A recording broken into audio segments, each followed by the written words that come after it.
Hello everyone and welcome to your accounting journey.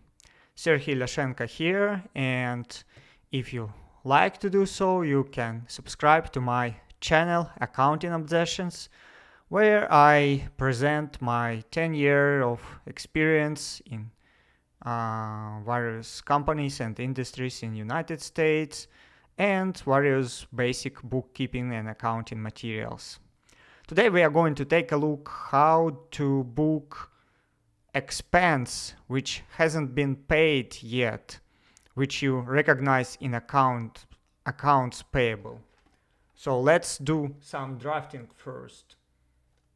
It should be here. So a subcontractor performed cleaning job for $3,000. Based on the payment terms, his payment is due within 30 days. So this is accrual basis of accounting, and services have been performed, so we incurred that expense. Now, to recognize it, we need to debit an expense. Let's see what type of expense I have in my trial balance here. I have cost of services. I'll put it here. And here we need to credit it to accounts payable. Accounts payable. If you note, I have accrual basis accounting here. I also have cash basis accounting. On the cash basis accounting, we will have zeros because no cash changed hands.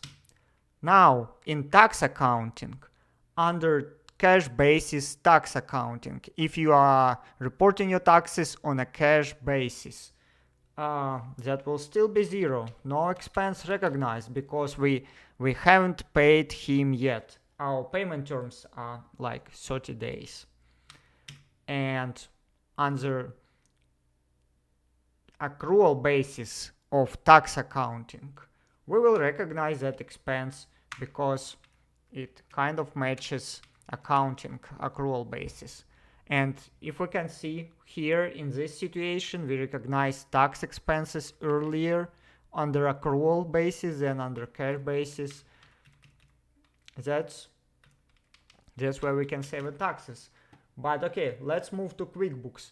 To do the transaction in the QuickBooks, we need to do the following.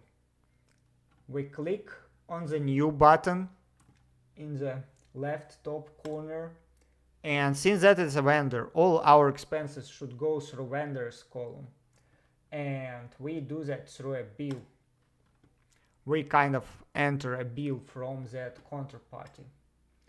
We add a new vendor. Let's call them cleaning one. Save. And we enter a date when the services were performed.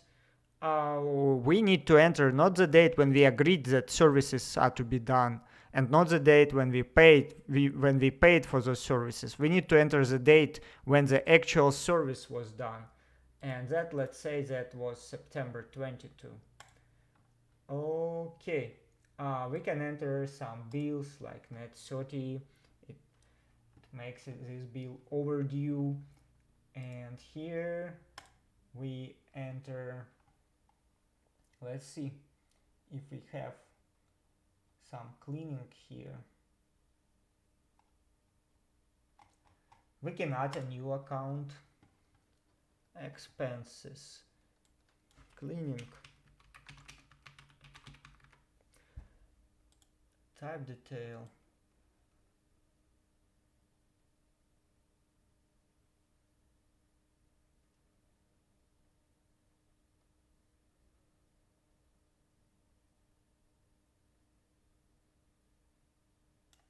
I will put it to other business expenses. We can also put it in legal and professional fees, but professional fees is something which usually requires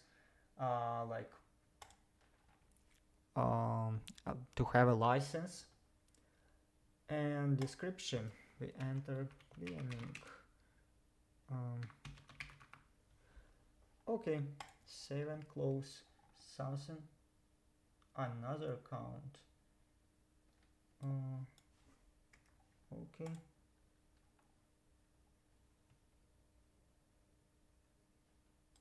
Okay. Sorry. Okay, and amount was $3,000. Save. So we saved that payment. Now let's look how did it reflect on our balance sheet. In the balance sheet, so it's already updated. Here we got accounts payable 3,000. If we drill into it, we will see okay, we need to adjust the date to September here to actually see it. Okay, we see it here under accounts payable in balance sheet. Now what about income statement? Cleaning expenses, if you see we run it through September to October 31st, cleaning expenses 3,000. Now let's see under cash basis. Under cash basis, nothing is here under cash basis. For the balance sheet, nothing is here for the cash basis in the balance sheet too. So we figure out how to book accounts payable, purchase expense, not paid yet. Thank you for your attention and have a great day.